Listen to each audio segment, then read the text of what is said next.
सुरगाणा तालुक्यातील आदर्श समता शिक्षण प्रसारक मंडळ संचलित अनुदानित आश्रम व शहीद भगतसिंग विद्यालय येथे जागतिक आदिवासी दिन व क्रांती दिन मोठ्या संख्येने व मोठ्या आनंदाने साजरा करण्यात आला। आदिवासी दिनाच्या निमित्ताने गावातून विद्यार्थ्यांनी आदिवासी वेशभूषा परिधान करून पावरी तूर संबळ आदी वाद्यांच्या तालावर प्रभात फेरी काढून आदिवासी एकता जिंदाबाद असा संदेशही देत संपूर्ण गावातून विद्यार्थ्यांनी नाचत गाजत प्रभात फेरी काढण्यात आली। त्यानंतर शाळेच्या प्रांगणात आदिवासी दिनानिमित्त विद्यार्थी शिक्षक मनोगत व्यक्त करण्यात आले।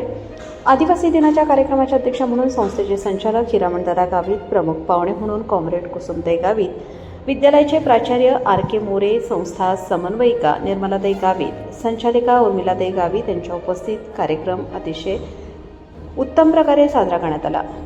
हे होते कार्यक्रमाचे सूत्रसंचालन प्राध्यापक आर एच गांगुर्डे यांनी केले। या कार्यक्रमाला उपस्थित प्राचार्य, प्राध्यापक, शिक्षक व कर्मचारी, विद्यार्थी मोठ्या संख्येने उपस्थित होते।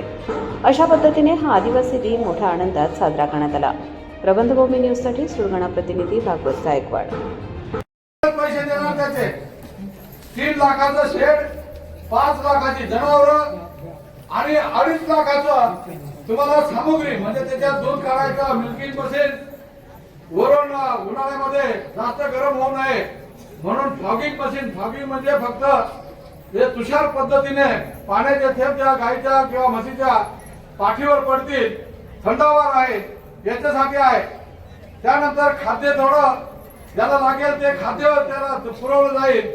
अशा प्रकारे एकूण 11,35,000ची योजना आहे। याच्यामध्ये 75% सबसिडी आहे, म्हणजे सबसिडी जवळजवळ 8 लाख रुपये फुकट आहे, ते 3 लाख रुपये आहे।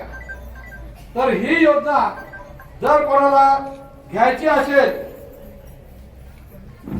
तर त्याने कागदपत्र आपल्या शेजारचे 4-5 वेळेस आपण मिटिंगा घेतल्या, आपल्या आजूबाजूचे कार्यकर्ते आहेत त्यांच्यापर्यंत हे म्हणजे मेसेज केलेला आहे। इथं बाया पण आहेत, अंगणवाडी मदतनीस किंवा इतर आहेत, हे पण शेतकरी आहेत, कुठेतरी त्यांचे सासरे बुवा हे शेतकरी आहेत। ही योजना खऱ्या अर्थाने मोठी मदत होणारी आहे, पण त्याच्या काही म्हणजे अटी पण आहेत। अटी म्हणजे काही आपल्याला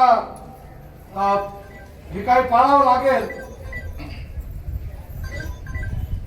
काय बोल? नाही येत नाही। आता मी सुरगाण्यातच आहे, आता आलो तिथं 2 तास लागतील। आता तुम्ही करून घ्या। मोठी ताकद आपण उभी केलेली आहे, हीच आपली एकजूट या ठिकाणी समजायची। या ठिकाणी अशाच पद्धतीची एकजूट करून आपण आपले प्रश्न सोडवायचे आहेत। प्रत्येक संघटना वेगवेगळ्या पद्धतीने आंदोलन केलं तर त्यांची ताकद कमी होते, विखुरल्या जातात, त्यांची दखल कोणी घेत नाही। म्हणून इथून पुढे आज आपण एकत्र आलो। भविष्यात पण ज्या ज्या वेळेस शेतकऱ्यांचा, प्लॉट धारकांचा प्रश्न असेल, सर्वचा प्रश्न असेल, अंगणवाडीच्या मदतनीसांचा याचा वेतनवाढीचा प्रश्न असेल, बेसिकचा प्रश्न असेल, आशाताईंचा असेल, शालेय पोषण आहारचे जे काही कर्मचारी आहेत त्यांचा प्रश्न आहे, त्याच्यानंतर आरोग्याचे स्त्री परिचारिका या ठिकाणी आलेले आहेत त्यांचा पण प्रश्न आहे। हे सगळे प्रश्न घेऊन आपण या ठिकाणी लढायचं आहे। अशांचा असेल तरी शेतकऱ्यांनी आणि